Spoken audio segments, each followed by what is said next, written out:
Agama Islam adalah agama yang berdiri di atas 3 landasan, yaitu yang pertama, tunduk kepada Allah Subhanahu wa ta'ala dengan mentauhidkan Allah Subhanahu wa ta'ala, dengan mengesahkan Allah Subhanahu wa ta'ala.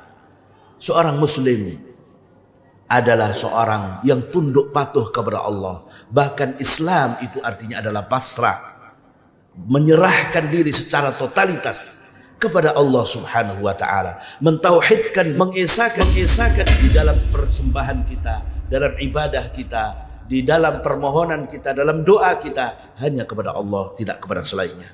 Yang kedua, bahwasanya Islam itu berdiri di atas kepatuhan terhadap syariat Allah, terhadap peraturan Allah Subhanahu wa ta'ala. Allah Subhanahu wa ta'ala punya perintah, maka kita sebagai seorang muslim hendaknya menjalankan perintah-perintah Allah. Ada perintah salat, perintah puasa, perintah zakat, perintah untuk berbuat baik, dan seterusnya. Seluruh perintah di dalam Islam adalah dalam rangka kebaikan kita, dalam rangka kemaslahatan manusia secara pribadi maupun masyarakat. Bahwasanya syariat Islam diturunkan oleh Allah adalah untuk kebaikan dan kemaslahatan umat manusia dan alam semesta.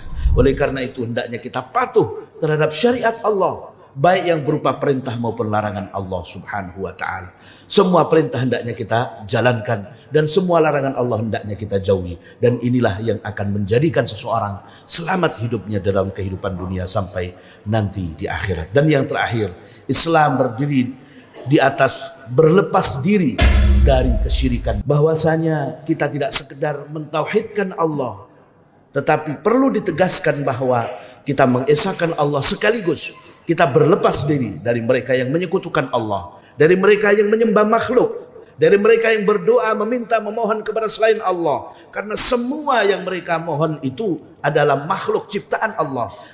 Ini adalah kezaliman yang terbesar apabila seseorang meminta, berdoa, beribadah kepada selain Allah, karena ternyata dia beribadah kepada seseorang yang merupakan makhluk ciptaan Allah, tidak beribadah kepada Al-Khaliq yang menciptakan makhluk itu.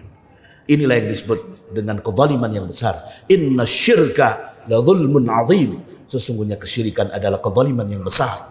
Meletakkan sesuatu tidak pada tempatnya. Kezaliman yang terbesar adalah ketika seseorang beribadah kepada selain Allah, padahal yang berhak untuk diibadahi hanya Allah Subhanahu wa ta'ala. La ma'buda bihaqqin illallah. La ilaha illallah artinya tidak ada yang berhak disembah kecuali Allah. Tidak boleh yang lain kita sembah. Tidak boleh kita minta kepada selain Allah, kepada makhluk, karena ini adalah bentuk kemusyrikan. Mudah-mudahan Allah Subhanahu wa ta'ala menjadikan kita semuanya sebagai hamba-hamba Allah yang betul-betul mentaati Allah Subhanahu wa ta'ala, mentauhidkannya, menjalankan syariatnya, dan menjauhi kemusyrikan dan semua pelakunya. Amin ya rabbal alamin.